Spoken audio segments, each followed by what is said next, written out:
Bonjour et bienvenue dans Symbiose, le podcast avec un S. Vous écoutez l'épisode 3 d'une série d'épisodes avec Jean-Damien et Landry, les chercheurs en physique quantique à Polytechnique. Si vous n'avez pas encore écouté les 2 épisodes précédents, vous pouvez les retrouver dans votre application de podcast. Et si vous êtes au bon endroit, je vous souhaite une très bonne écoute.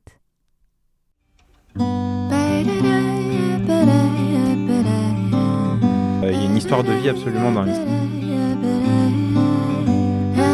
C'est notre métier, on adore ce qu'on fait, on a envie qu'il soit bien fait.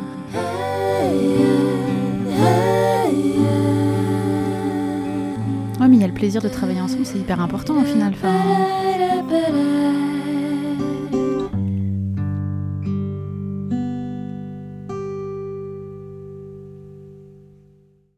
C'est quoi votre relation par rapport à la compétition justement ? Il y a plein de manières de répondre à cette question. Alors, sur la compétition avec Landry, ce qui est assez rigolo, c'est que moi, j'aime pas trop la compétition parce que ça me déplaît, surtout. On revient à Othello un peu. Mais avec Landry, il génère ça chez moi tout le temps très D'accord. fort. Il aime bien me pousser. En général, je viens compète avec lui dans les jeux comme ça. Mais c'est un petit peu son terrain réservé. Je le garde que pour lui. Mais ça, c'est de la compète bon enfant. Tu vois, plus, Mais par contre, sur la carrière, tu veux dire, c'est plutôt ça qui t'intéresse ? C'est pas forcément ce qui m'intéresse. C'est toujours un sujet compliqué, la compétition dans un binôme. S'il y a une compétition, du coup, on est vraiment touchy entre la coopération et la compétition. En fait, il y en a d'une certaine manière, si tu veux, le monde fait que c'est présent. Il y a des situations où on n'y coupe pas, il y a une personne qui fait un truc et pas l'autre, et voilà. Puis il y a des situations où on réussit à chanter ça, et on en est très fiers et très contents. Par exemple, cette année, on nous a confié la charge d'un nouveau cours, un amphi destiné aux élèves de 2e année de l'école polytechnique. Donc c'est un amphi face à 300 étudiants, c'est très prestigieux de le donner, c'est une charge qui nous incombe.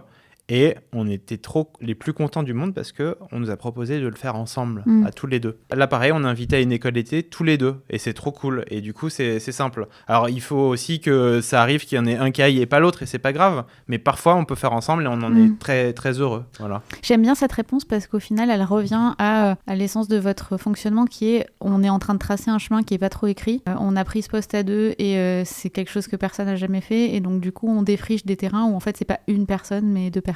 Quoi.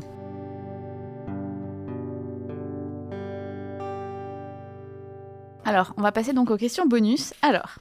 Bonjour, je suis Christophe, le père d'Amandine. De formation, je suis ingénieur en électronique et j'avais une question sur les ordinateurs quantiques. Comment voyez-vous la place de ces ordinateurs dans le futur, en particulier par rapport aux ordinateurs classiques ou aux tablettes ou autres smartphones ? On n'est pas sûr d'avoir un ordinateur quantique à l'heure actuelle, mais il y a quand même des espoirs qu'on va avoir des choses qui ressemblent un petit peu à ça. En fait, le terme ordinateur quantique, il sera probablement pas tout à fait adapté. Il faudra plutôt parler de calculateurs, de supercalculateurs. On envisage plutôt à l'heure actuelle des machines assez dédiées qui vont être capables de faire des tâches précises, qui seront peut-être plus rapides effectivement que ce qu'on peut faire avec d'autres plateformes. Donc ça remplacera jamais en rien ton ordinateur de bureau, ton smartphone. En tout cas, on n'a même pas une idée de comment ça pourrait remplacer ça, si tu veux. C'est même pas dans les plans. Donc le terme ordinateur, il est un peu trompeur. Voilà. Peut-être que les premiers systèmes qu'on aura, ça sera des plateformes qui feront un peu de la simulation d'un problème dédié. Il faudra le régler, le préparer très spécifiquement pour s'attaquer à ce problème-là et on pourra résoudre des tâches difficiles qu'on n'arrivera pas à faire autrement. Il y a des gens, par exemple, à l'heure actuelle, qui disent peut-être qu'on va pouvoir simuler des petites molécules de chimie pour comprendre c'est quoi la valeur précise de la liaison chimique ou ce genre de choses. En fait, ça c'est une réponse assez générale, c'est que finalement les premiers gens qui vont être contents que ça existe, ces plateformes-là, ce sera des scientifiques, ce sera des chercheurs eux-mêmes qui vont dire « Ah bah tiens, en fait, je vais en apprendre sur la recherche, sur les domaines qui m'intéressent ». Le moment où ça va basculer dans le grand public, on ne sait pas quand ça va venir, on ne sait pas si ça va venir, c'est pas clair. Mais même si ça aura du sens pour le grand public, en fait... Je dirais qu'une vision qui est très raisonnable aujourd'hui et qu'on entend parfois, donc bien sûr, il y a beaucoup de gens qui sont très ambitieux et qui veulent construire cette machine, ce supercalculateur qui en fait aura rien à voir avec cet ordinateur portable, c'est vraiment pas du tout les mêmes fonctions. Peut-être ça va se produire, à quelle échelle de temps, on ne sait pas trop. 100 ans, ça paraît pas délirant, mais personne n'est capable de dire. Peut-être 5 ans, ça paraît vraiment court. Est-ce que ça va se produire? Voilà, on ne sait pas trop. Ce qui est sûr, c'est qu'effectivement, il va se passer des choses au niveau scientifique qui seront absolument fantastiques. Et c'est déjà le cas. C'est en essayant de développer cette machine, il y a des découvertes qui sont faites qui sont vraiment ahurissantes pour nous. Je peux donner un exemple que j'aime bien, qui est assez récent, c'est que ces ordinateurs quantiques, leur brique de base, ça s'appelle des qubits. Donc c'est l'équivalent du bit classique, mais là c'est quantum bit. Et donc l'idée c'est de faire des qubits. C'est des objets qui vont coder de l'information, qui est soit 0, soit 1. Mais comme on est dans un monde quantique, il peut aussi y avoir des superpositions d'états. C'est dur de faire un objet comme ça, mais il y a plusieurs stratégies pour le faire. Il y en a qui marchent bien. Et ces objets quantiques, ils sont fragiles parce qu'ils interagissent avec leur environnement. Et donc quand on crée ces états quantiques un peu étranges, souvent ils disparaissent assez vite.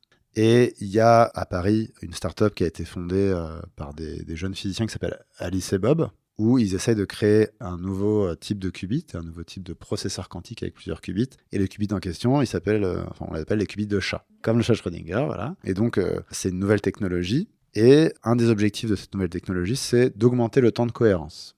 Le temps de cohérence, c'est le temps pendant lequel l'information du qubit est stockée et dont on peut s'en servir. Ces états quantiques, eux, ils vont... Donc, par exemple, quand nous, on était en thèse avec Landry, les qubits qu'il y avait dans le laboratoire, ils avaient des temps de cohérence de l'ordre de la microseconde. Et voilà. Et donc, il y a cette nouvelle stratégie des qubits de chat. Donc, ce qu'il faut savoir, c'est un peu technique, mais j'essaie de le faire simple.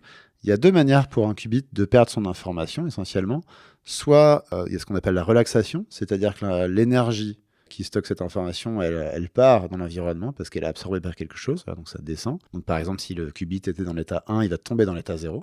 Et il y a ce qu'on appelle le déphasage. Donc ça, c'est quand je suis dans une superposition d'états. J'ai à la fois 0 et 1. Donc mathématiquement, ça s'écrit à 0 plus 1. Et en fait, il y a ce qu'on appelle une phase quantique entre ce 0 et ce 1. Et cette phase, on espère qu'elle soit stable, parce qu'elle fait partie de l'information, mais elle peut dériver de manière aléatoire dans le temps à cause de l'environnement qui vient embêter le qubit. Donc il y a ces deux temps-là. T'es parti sur un cours, là, quand même. Désolé. Ouais. Ok, je conclue. Et donc, il faut que les deux soient grands. Et la stratégie du qubit de chat, c'est de faire que l'une de ces deux grandeurs, donc en fait, le temps de relaxation, soit infini.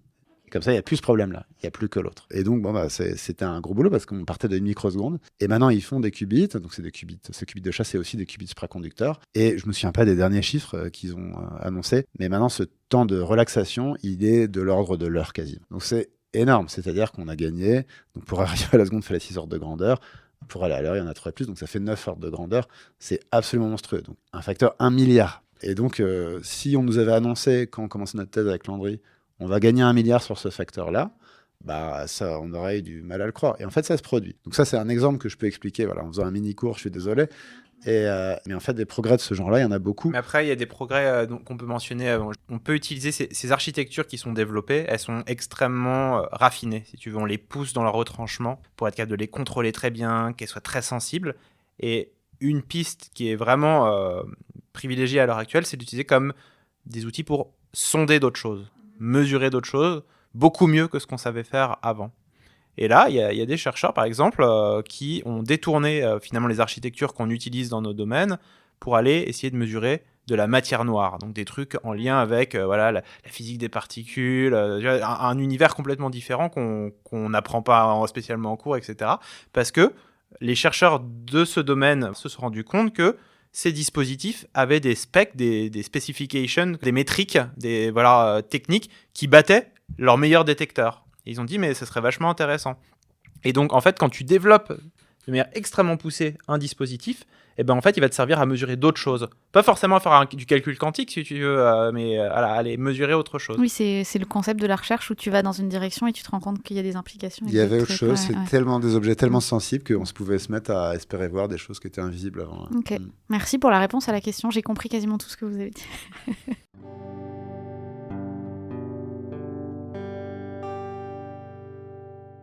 Et j'ai une deuxième question. Est-ce que vous connaissez d'ores et déjà l'impact écologique du fait de la cryogénie ? Est-ce que ça ne contrebalance pas la faible consommation liée à la supraconductivité ?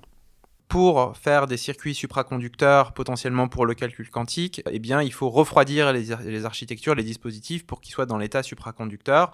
Il faut des frigos Et faire du froid, ça consomme de l'énergie. Quid du bilan énergétique, écologique derrière tout ça? Est-ce qu'on va vraiment gagner quelque chose? Il y a beaucoup de personnes qui parlent de ça à l'heure actuelle. C'est un vrai sujet. Ils mettent ça en avant, en fait, cet aspect consommation d'énergie, comme quelque chose d'extrêmement positif en faveur des calculateurs quantiques, qui n'existent pas, mais qui pourront exister peut-être un jour. Et ils disent, en fait, à l'heure actuelle, si on regarde les supercalculateurs, donc les calculateurs classiques de puissance qui sont des ordinateurs gigantesques, il y en a pas très loin d'ici, Jean Zay ou des noms comme ça, des pétaoctets de je sais pas quoi, enfin de mémoire vive, c'est hallucinant. Ça, c'est des usines à gaz, c'est-à-dire que ça doit être quasiment plugué à une centrale nucléaire pour l'alimenter, si je caricature, enfin c'est considérable l'énergie demandée.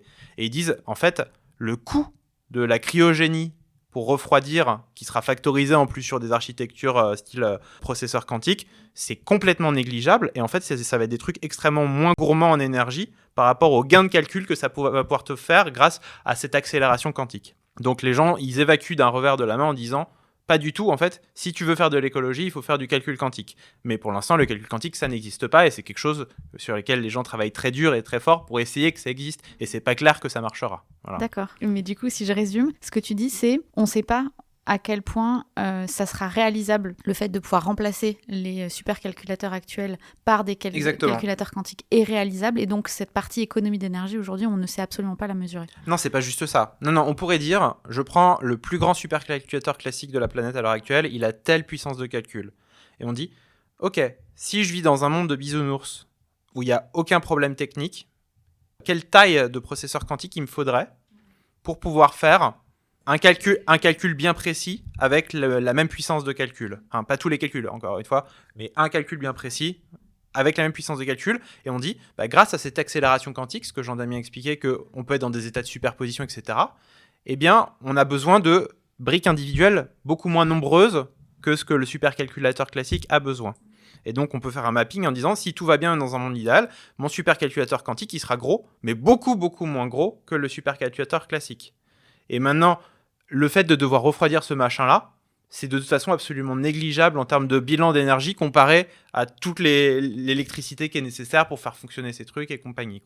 S'il y a des machines quantiques là, qui servent à faire des calculs, c'est que malgré tout propre qu'il n'y en ait pas forcément beaucoup. Alors je sais qu'on dit la même chose pour les ordinateurs, mais il semblerait que probablement ces machines, il y en ait quelques-unes à laquelle on puisse faire appel pour faire quelques calculs. Et donc, in fine, la consommation énergétique ne va jamais être gigantesque. Il y a peu de ces machines. Donc, je ne sais pas si le problème écologique est important ou non. C'est difficile à dire, j'ai l'impression. Il y a un point amusant. Là, je répète un peu ce que m'ont expliqué du coup des spécialistes de ce domaine-là, la consommation énergétique des ordinateurs quantiques. C'est qu'on parle beaucoup de la cryogénie. Un cryostat, comme on a dans le labo, c'est 12 kW en gros. Donc, c'est une dizaine de bouilloires qui tournent en permanente pour faire de l'eau chaude. Donc ça, en fait, c'est pas délirant quand on y pense à un cryostat.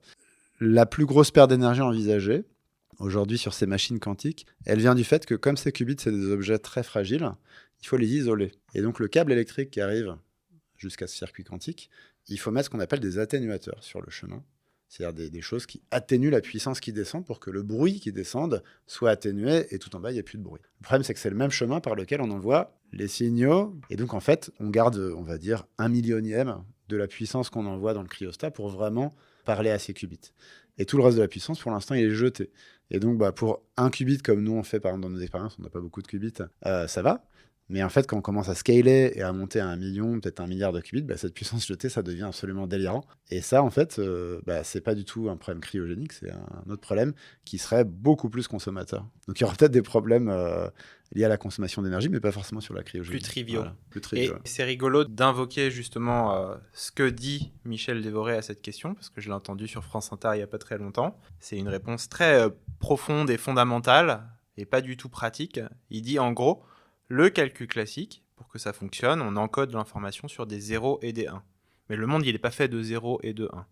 Et pour que ça marche, ça, en fait, on a besoin de dissipation. On a besoin de perte d'énergie. C'est nécessaire, en fait. C'est built-in dans ce système-là. Le calcul quantique, c'est l'opposé. Il ne faut pas qu'il y ait dissipation. Donc finalement, de manière profonde, le calcul quantique est l'ennemi de la dissipation. Et théoriquement, il pourrait fonctionner sans aucune dissipation et perte énergétique. Et donc finalement, ce que dit Jean-Damien avec tous les photons sur le chemin qui sont envoyés, qui sont perdus, Michel dit, oui, mais il n'y a pas de problème, il n'y a pas de théorème de la physique qui dit que tu ne peux pas les récupérer pour les réutiliser. Exactement. Et d'ailleurs, il y a un truc qu'il faut mentionner quand même pour vraiment compléter cette question, c'est qu'il y a des ordinateurs quantiques qui fonctionnent sans cryogénie. parce que nous, on fait des circuits quantiques, c'est des circuits supraconducteurs. Ils fonctionnent à très basse température. On est obligé de descendre proche du zéro absolu. Mais il y a d'autres qubits en fait, qui existent, qui ne sont pas des circuits supraconducteurs et pour lesquels il n'y a pas besoin de cryostat. On ne consomme pas les 12 kW en question. Là, par contre, on sort complètement de mon domaine d'expertise. Mais par exemple, ce que fait la start-up Pascal, ou Antoine Brouès, qui est un chercheur de l'IOGS à côté, eux, ils piègent des atomes neutres, qu'ils excitent. Avec un électron qui est très excité, ça donne des atomes de Rydberg. Bah, là, il n'y a pas besoin avec de des faisceaux laser.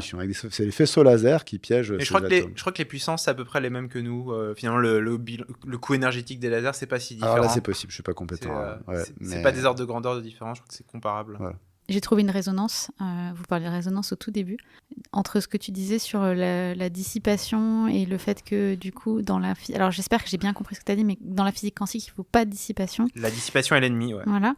Et j'ai trouvé une résonance par rapport à un autre truc que tu as dit qui n'a rien à voir avec la physique, qui était sur votre mode de fonctionnement où tu disais des fois c'est moins optimisé, c'est sous-optimal, mais on fait les choses ensemble. Et c'est marrant, mais ça m'y a fait penser. Je me dis, bah, du coup, vous êtes pas physique quantique dans votre manière de fonctionner au final. On dissipe de l'énergie. Mais oui, mais c'est un choix aussi. En tout cas, merci, parce que comme je vous l'ai dit, j'étais assez intimidée par le sujet de la physique quantique en arrivant, et j'ai vraiment compris tout ce que vous avez expliqué, donc je suis très contente. On fait bien notre métier. On est des bons profs. On va arriver bientôt à la dernière question. Donc l'idée, c'est de montrer qu'on peut avoir des coopérations, des symbioses un peu partout, dans tous les contextes. Est-ce qu'il y a des binômes auxquels vous pensez qui ont peut-être rien à voir avec le sujet d'aujourd'hui ? Ouais, est-ce qu'il y a d'autres binômes dont vous voudriez parler ? Alors il y a des gens, ça va de, je sais pas si vous avez écouté sur les précédentes interviews, mais ça peut aller très loin. Il y a des gens qui m'ont parlé des fourmis et des oiseaux, il y a des gens qui m'ont parlé de leurs parents, il y a des gens... ça peut être un peu tout et n'importe quoi. À qui vous avez envie de passer le relais, vous ? Ah bah tiens, c'est marrant que tu dis ça, parce que quand tu as dit ça, j'ai pensé immédiatement, et je sais pas tellement si c'est pertinent, mais j'ai tout de suite pensé à nos 2 premiers étudiants en thèse, Sami et Hannes. En fait, ils ont rien à voir avec nous, ils sont extrêmement différents, mais moi j'ai vraiment eu l'impression de voir pendant leurs 4 ans de thèse en fait, une vraie synergie entre eux, une vraie symbiose, et leurs projets de recherche ont été très complémentaires et ont vraiment apporté les premiers succès de ce labo. Hein. Oui, c'est ce qu'il disait Maxime, je crois. Maxime. Ouais, quand on est arrivé, il a dit si j'avais pu avoir la chance d'avoir les manuscrits. La thèse de Sami. Ouais. Et ils sont devenus, Sami et Hannes, des grands copains. Et ils ont l'air d'avoir créé des liens que nous, on ne connaît pas très bien, parce que ça leur appartient, et on sait un petit peu, mais on ne sait pas ce qu'il en est. C'était un beau duo aussi. J'ai l'impression qu'il y a eu une symbiose entre eux. On n'a pas fait exprès, c'est pas nous, on n'est pas responsables, on les a juste embauchés, on leur a fait faire de la physique ici. Mais oui, c'est un exemple qui m'est venu. Après, tu parles de passage de relais, donc ça concerne le monde un peu professionnel, de travailler en équipe. Et ça, c'est des valeurs auxquelles on croit très très fort. Dans le monde de la recherche, c'est pas forcément ce qui est privilégié à l'heure actuelle, parce qu'on cherche beaucoup, plus ça va, plus on avance vers des systèmes où on veut des champions. On donne des bourses individuelles, on n'a pas parlé des sources de financement, etc. Mais il y a les trucs les plus prestigieux à l'heure actuelle à avoir, c'est des trucs où il y a une personne qui l'obtient, si tu veux, ce genre de choses. Donc on cherche à identifier des champions. Avoir justement un cadre d'équipe où finalement les choses sont redistribuées, etc., c'est une très bonne manière de travailler, de partager les charges, les compétences, l'envie, le renouvellement de ce qu'on fait. Que ce soit dans le monde de la recherche, mais pas que. Aussi dans le monde de l'enseignement, on se rend compte que ce qu'on fait à enseigner à 2, c'est complètement en dehors des normes dans ce cadre de l'école polytechnique, et c'est des trucs, pourquoi pas, à explorer plus loin, que ça soit une possibilité, c'est plutôt cool, quoi. Et puis après, passage de relais, ça me fait penser à mes enfants, donc qu'est-ce que ça va être pour eux ? Je pensais tout à l'heure à qu'est-ce qu'on veut donner en héritage. Donc quand on parlait de la confiance en soi, pour moi, il y a un des trucs qui est absolument clé, c'est que j'essaye de leur insuffler une grosse confiance en eux dans la vie, parce que pour moi, c'est un espèce de passeport pour la vie considérable. Si tu peux avoir confiance en soi sans que ce soit de la suffisance, tu te plugs pour être un peu heureux, quoi, en quelque sorte, tu vois, et tu as une ouverture vers les autres incroyable, et je pense que ça peut aider beaucoup d'être travaillé en équipe, parce que tu te sens pas justement dans une relation de compétition. JD tout à l'heure, il a dit, avec Landry, parfois il y a de la compétition, mais je pense que pour moi, la compétition, c'est de la compétition pour le jeu. C'est uniquement pour s'amuser, mais c'est pas de la compétition. Par définition, j'aime, tu vois, être avec... Ah oui, c'est clairement sur le jeu. Ouais. Et donc, maintenant, je pense, par exemple, Kezia, là, il va faire son premier exposé à 2 en classe de CM1 cette année, avec son meilleur copain Achille, qu'il aime de dire que c'est son premier copain qu'il a eu, il est copain avec lui depuis la petite section de maternelle. Et là, ils sont dans la même classe cette année. Ils vont faire l'exposé tous les deux ensemble sur un tableau du peintre belge, comment il s'appelle, qui a fait Ceci n'est pas une pipe. Magritte. De René Magritte, merci. Qui s'appelle L'Empire des Lumières. Et en plus, il y a 16 tableaux différents sur le même thème. Et du coup, comment lui faire comprendre que c'est cool de faire ce truc à deux, et qu'à deux, tu peux faire un truc plus rigolo, et que c'est le tout début, en fait. Parce qu'il y a pour beaucoup de gens, faire le truc à deux, c'est perdre le contrôle. Et c'est compliqué. Mais réussir à avoir confiance qu'à deux, tu peux faire même mieux, ça, c'est incroyable. C'est une super conclusion pour l'épisode d'aujourd'hui. C'est tout ce que je veux expliquer ou essayer de transmettre moi aussi en faisant ce podcast. Donc, génial. Merci pour ces mots de la fin parfaits. Pour conclure, je voudrais juste dire merci pour votre accueil, pour votre générosité, parce que vous m'avez donné énormément dans votre histoire et même dans l'accueil, la manière dont vous m'avez accueilli. Ça se passe pas toujours comme ça. Et je suis très reconnaissante déjà de vous avoir reçu dans le podcast, d'avoir une histoire comme la vôtre que je vais pouvoir raconter avec vos mots, avec tout ce que vous nous avez dit. Donc voilà, merci infiniment d'avoir pris de votre temps, de ne pas avoir fait de physique cet après-midi et d'avoir pris de votre temps pour nous parler de tout ça. C'était un vrai cadeau pour moi. Merci Amandine. Merci, c'était un plaisir. Merci d'avoir écouté cet épisode. J'espère sincèrement qu'il vous a plu.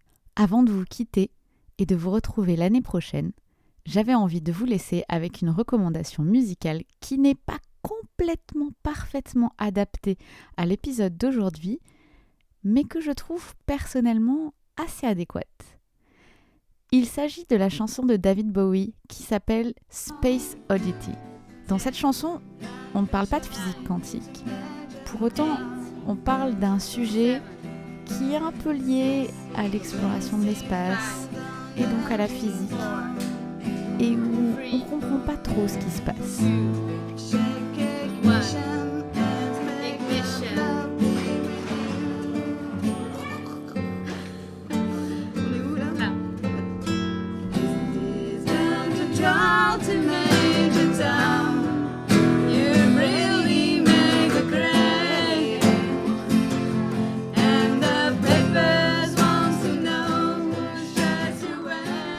C'est une chanson que j'aime énormément et comme je vous l'ai dit, j'avais envie de vous laisser avec un petit cadeau de Noël avant de partir.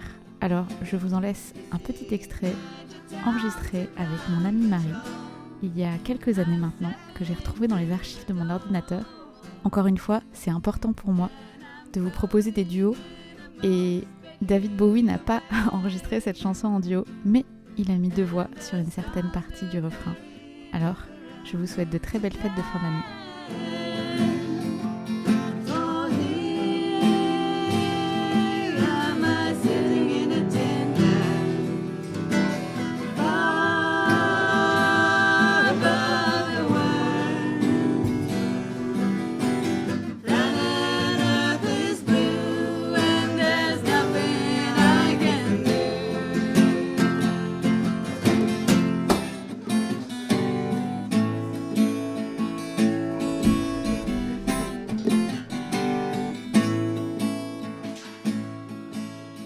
Si vous voulez avoir accès aux coulisses de cet épisode et en retrouver les informations principales, y compris les recommandations culturelles et des liens directs pour y accéder, je vous invite à vous rendre sur la newsletter Substack qui est associée à cet épisode. Vous pouvez aussi retrouver le podcast sur les réseaux sociaux LinkedIn et Instagram. Et si le projet vous plaît, je vous invite fortement à le soutenir à travers le lien qui se trouve dans la description de l'épisode. Si vous n'avez pas la possibilité de soutenir le podcast, mais que vous en avez quand même envie, la meilleure manière, c'est de le partager et de le faire connaître autour de vous. Et vous pouvez aussi laisser un commentaire sur certaines de vos applications d'écoute.